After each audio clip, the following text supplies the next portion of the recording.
మొన్నే మనం మాట్లాడుకున్నాం. ఇండిగో విమానానికి వడగళ్ల వాన దెబ్బకి దాని ముక్కు దగ్గర దెబ్బ తగిలింది. అర్జెంట్‌గా కాశ్మీర్‌లో ల్యాండ్ చేశారు అన్నటువంటిది. వాస్తవంగా దాని డెస్టినేషన్ కాశ్మీరే.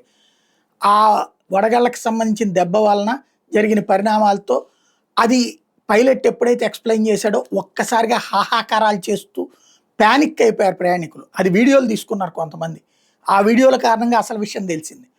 అయితే ఆ సందర్భంలో దగ్గరగా వెళ్ళాలంటే పాకిస్తాన్ ఆహ్, గగనతలం మీద నుంచి వెళ్ళాల్సి ఉంటే పాకిస్తాన్ పర్మిషన్ ఇవ్వలేదట. మొన్న దీని సందర్భంలో పహల్గామ్ తర్వాతన మనం కొట్టినటువంటి దెబ్బ తర్వాతన అది నిషేధం విధించింది కదా! ఆ టైంలో నుంచి ఇవ్వట్లేదు పర్మిషన్. అందులో భాగంగా ఇవ్వమని చెప్పింది అన్నటువంటిది పీటీఐ వార్తా సంస్థ చెప్తున్నటువంటి పాయింట్.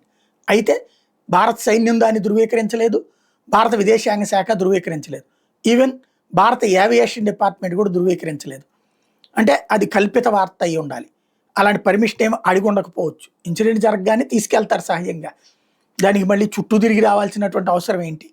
సంథింగ్ ఒక కన్‌ఫ్యూజన్ వార్త. దీన్ని నమ్మేసి చాలామంది పాకిస్తాన్ ఎంత దుర్మార్గం దేశం, కష్టాల్లో ఉన్నప్పుడు కూడా అలౌ చేయలేదు. భగవంతుడి దయ వల్ల కాపాడేశారు. అంత ఎక్కువ జరగలేదక్కడ. భగవంతుడి దయ వల్ల కాపాడబడ్డారు నో డౌట్. బట్ పాకిస్తాన్‌ని ఇది అడిగినట్టుగా భారతదేశం చెప్పట్లేదు, పాకిస్తాన్ చెప్పట్ల.